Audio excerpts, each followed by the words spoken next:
Hey everyone, welcome back to an exciting episode of Tackle Productions. Today I'm Bancroft, being joined by a whole group of people. That includes Nick, Jake, and like always, Fluff. So many people. What's going Yeah. on, y'all? What up, everybody? And like always, there's buttons. Feel free to click them.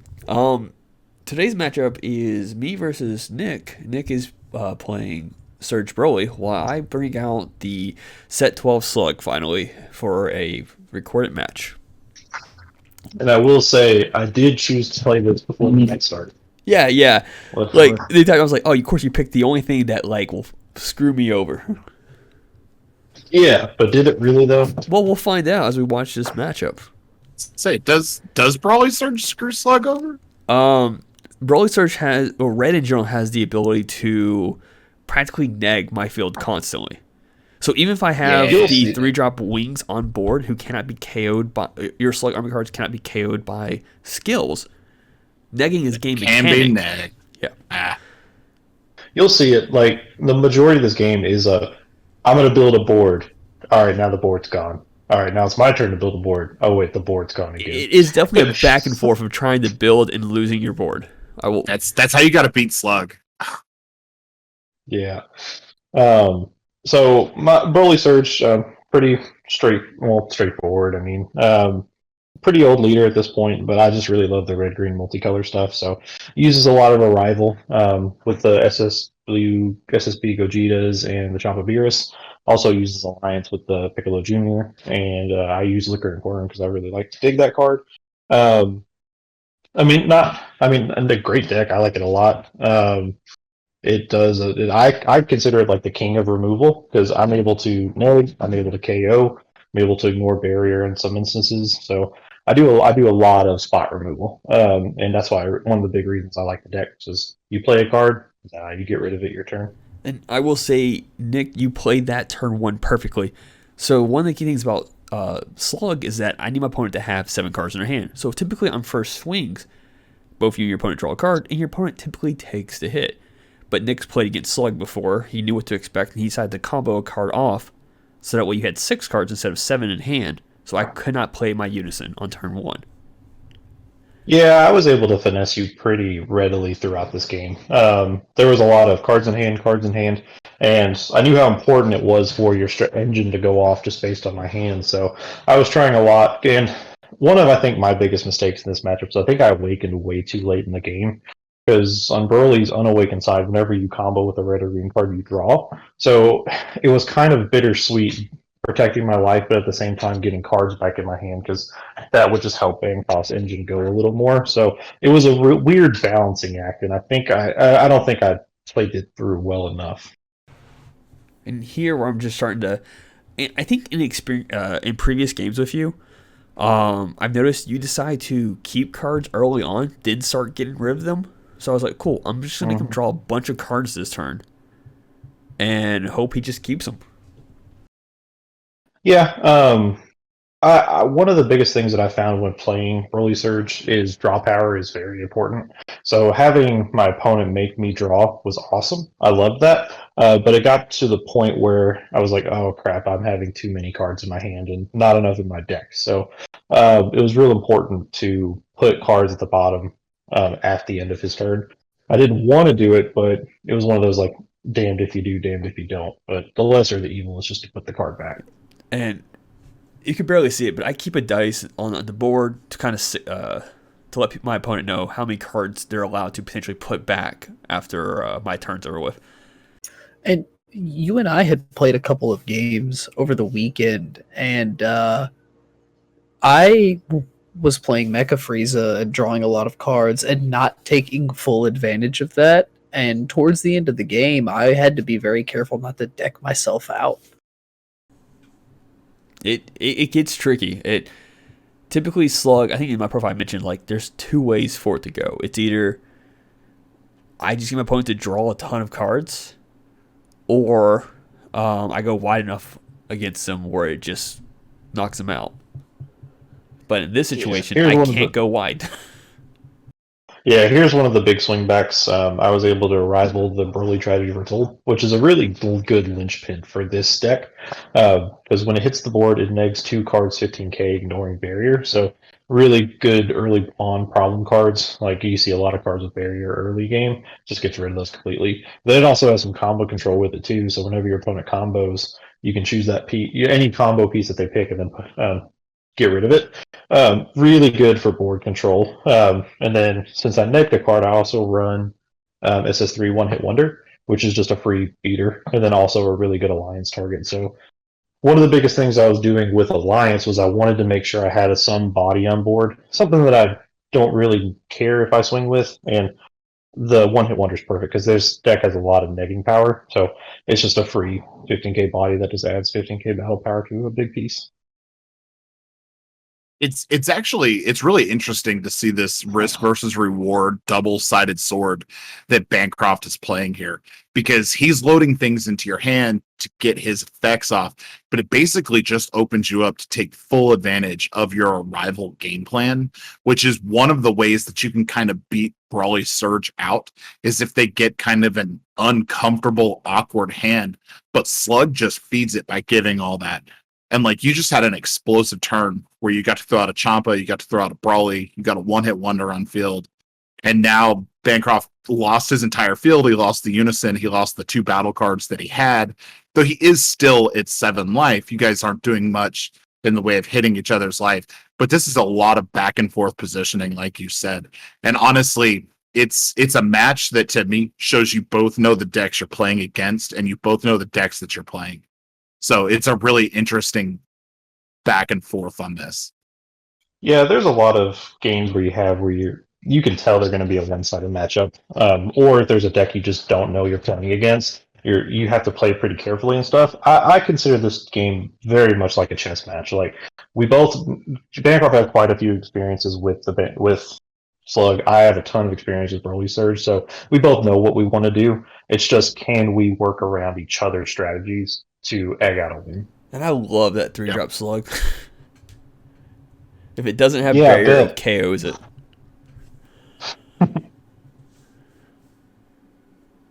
And here you go, Which just is rough. negging more things off. Negging more things. Yep. Is that all you got? Just drop a red card, minus 15 Cleans it 2 up. cards. Yeah. The spot removal, like I said, crazy. And this just shows like I'm able to consistently clear his board. Just for as little energy as possible. Mostly just 1 red is usually all it takes for me to hit a lot of stuff.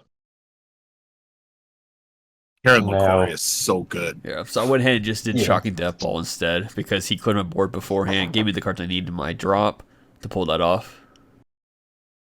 Yeah, another really big removal piece. It was pretty prominent for a while before the Piccolo Jr. Eradicator piece came out, but I think it's still pretty solid. I mean, I only run it at a 2 of just because the Piccolo Jr. is just much more powerful and cheaper, but still a really good target. Just extra draws, more negging power, and then a crit. Your opponent's going to combo a lot to get rid of it, and then usually what I do is I have that Broly on board, the 30k Tragedy Foretold, make it even taller, and then combo control even more. So usually when the board is set up right, it's really hard for the opponent to go through. Yeah. So here I realized that when I played this one earlier, I didn't take the life for it. And if I'm correct, I have 1 more in my life. So I'm trying to figure out how to maximize this turn to get what I need on the board, awaken, and take care of your board. Because when this leader awakens, you and your opponent may draw a card, and I resend 2 energy.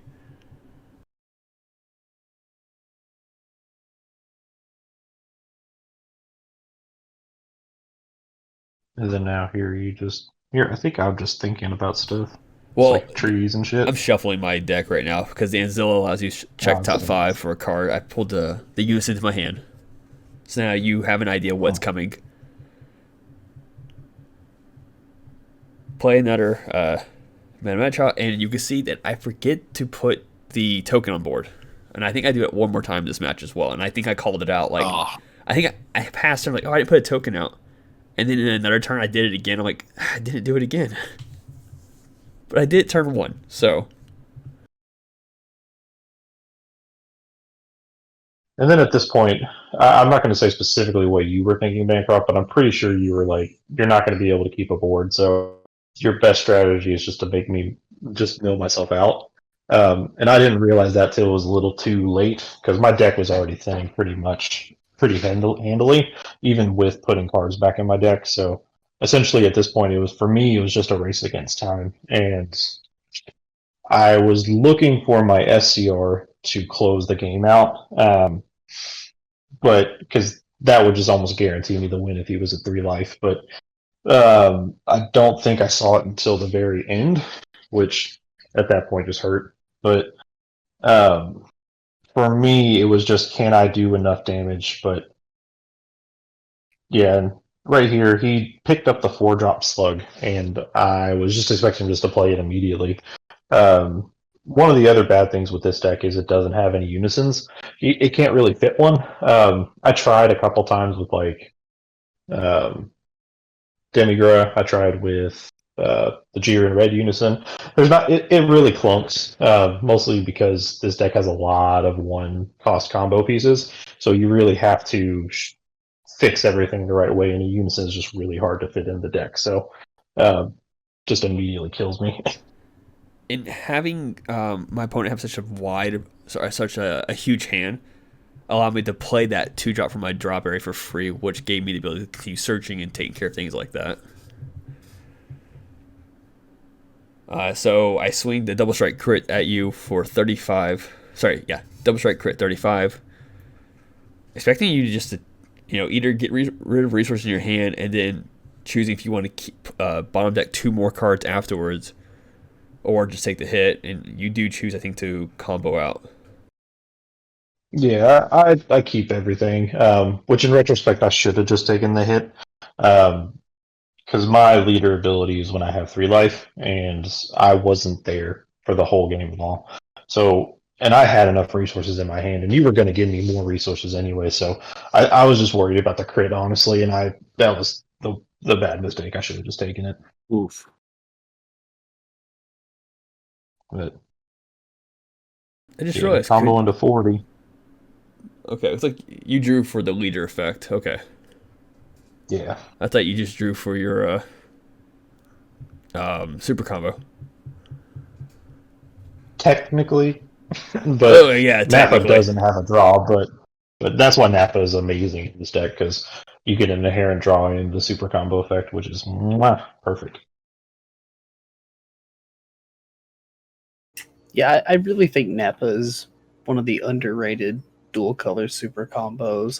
Zamasu is one we talk about a lot, but I think Nappa is a close second, honestly. I Well, would definitely put Nappa in at the second or third spot amongst those multicolored combos. Yeah, you don't see red green that often at all. The biggest multicolor combo right now is blue yellow, just as splashable stuff. So it's red green just really hasn't seen much representation in a while. Which Yep. honestly, it's just a travesty. If you like spot removal, red green is the archetype for you. And this just shows it. I mean, who can keep a board when I'm constantly removing on my turn and your turn? Hard. I mean, they are the 2 most removal heavy colors in the game by large. So, I mean, they're both fantastic. And this Brawly Surge deck is a really cool artifact of a format gone past. But it's updated and it's stayed relevant because of cards like Karen LaCour, the Piccolo Jr. Like those cards have really kept it relevant because now its ability to pressure and remove and cause problems for the opponent is equivocally as high as anything that any new deck is doing. It's just I think that it kind of multicolored decks are just slightly weaker in the current formats. Yeah, overall. I think most. Oh, go ahead. I was just gonna say, I think that's because we've had monocolor strategies had support for almost 4 straight sets now. Yeah, with very little attention to multicolor strategies. But yeah, and Surge Broly in and of itself, it didn't get I think the respect it deserved when it got launched because it immediately got outshadowed by the Red Yellow Goku and the Blue Green Piccolo, which were great decks, but Surge Broly just never had a chance to sign. And then by the time those leaders got hit, then Set 10 came around and it was monocolor, so then it was just dead That at that point. that is exactly what happened. They dominated the Surge format. And like, because they came out right as Set 8 was coming out, or right before Set 8, right after Set 8, somewhere in there. So we had Set 7, which Brawly Surge wasn't out then. And then we had those Surge leaders through. And then by the time they were, they got rid of, people were so high on stuff like Invoker and Yellow Apes or Blue Yellow Apes. So a lot of those Surge strategies did not get the respect that they truly deserve. And there were a lot of good Surge strategies out there. Yeah, and some of them are still viable. I mean, I wouldn't take Surge Broly to like a regional or anything, but I mean, if you want to have fun with locals and just harass your opponents, I mean, it's a good deck. Cell Surge, Brawly Surge, Kefla Surge. And even Invoker, Universe 6, those are all fantastic Surge decks that are still viable and half relevant. You might not take first place, but if you have enough skill, you can definitely go undefeated in Swiss. Oh, for sure.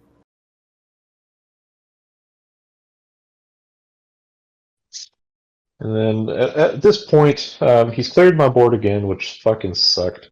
So I was really running out of options just to try to go for the kill.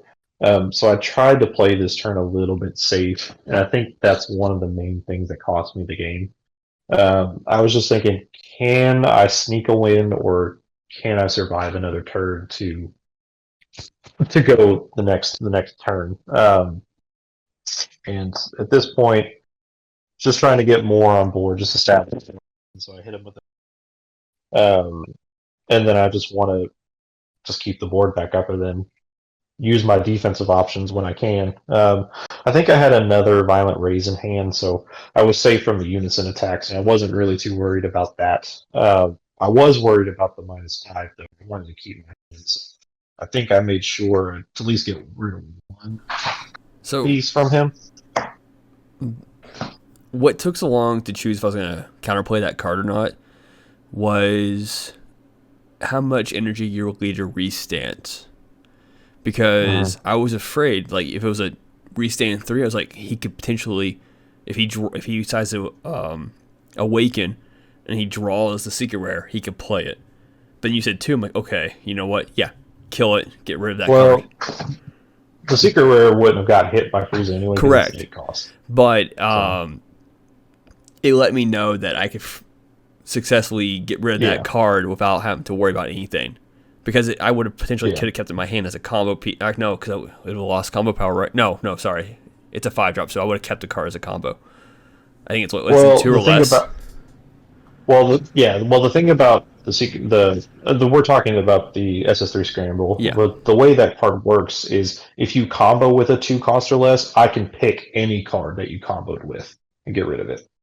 So if you do like your big ones first, you're thinking you're safe, then combo little piece, I can pick one of the other ones you comboed with previously and say, no, get rid of that 10k. Oh, that's dirty. I didn't realize it worked that way. Yeah, which is stupid, right? So it really just shuts down your opponent's combo power. And if they're at 3 life, they're going to take turn 2 damage. So just a single strike, all it takes is to go through and then you win. Which, funny enough, I don't get it off that often, but when you can get it off, yeah, it ends the game on the spot. Yeah, I don't know that I've ever seen. It's very far and few between when you see that SS3 Scrambling Assault come out that whoever played it doesn't win. Yeah, it's so impressive. It really struggles in some matchups like yellow or blue-yellow. But if it hits the field, yeah, it's pretty much GG's at that point. The only thing you can hope to do is negate its attacks and then warp it or something with a spot removal spell first thing on your turn. Yep. Yeah. You just have to survive that initial assault. Yeah, there's my Violent Rays, just to call the unisons. And I think we made a comment about that. Like, not too many people call unison cards when it comes to that. But at this point, I think I had like 4 cards in my deck. So and here I at was this just point, doing everything I knew I could do. Unison, just to make me put a draw. card underneath it, draw the leader swing, play the 1-drop, draw, and then I played the other unison, activate the effect to put and boom. And what's great about That is so weird to see someone get milled out against a non-cooler, non-Janemba strategy. It's so wild. It's wild. And just for clarification, if you play the unison using the activate main, which is 1 energy, you cannot play another unison for the turn. But since I was actually just outright paying the 2 energy for it instead, it was fine. Jeez. That's fantastic. Yeah, for him. Look, it was a back and forth match. We It talked about was it a great afterwards. match. If Yeah, you would have got it the was a secret, great match. yeah, if you would have got the secret rare turn early, I think after you had awakened, I think when you awakened, you did pull it to your hands. I think you said figures. Yeah, I got it on my awaken. If I awakened first, or once I hit the Broly awakened, it would have been a whole nother story. But I think Yeah. it was one of those instances where maybe, Nick, you played a little too defensively, especially in that turn where you comboed against the unison swing and just didn't take the critical, because that would have put you down a little bit more, and then your Brawly's effect would have been a little more live, giving you the ability to potentially go through on those later attacks in the game. yeah, but at that point, he wasn't really swinging into me specifically. So Yeah. I think we both knew, like about turn 3 or 4, that Bancroft could not win from just attacking me because I was just going to remove his stuff. So he was switching over to the mill strategy, and at that point, I couldn't self awaken fast enough. Yeah, that's true. So with that being said, thank you all for tuning in. Once again, there's buttons. Feel free to click them. They're there for a reason. Nick, last words. Yeah, I had a lot of fun. Can't win them all, right? But next week, I'm bringing back an oldie, and it's going to be great. Oh, so OG Broly, huh? No. Oh, no, okay. Clash Coup?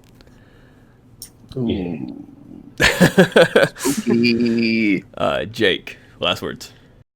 If you want to win, you have to practice, and if you want to beat Clash Coup, side in the new Black Deborah. Yeah. And Fluff, would you let us out? No idea what I'm playing this weekend, but I'll figure that out. That's my job this week. Read your cards, know your play. Like always, Fluff out.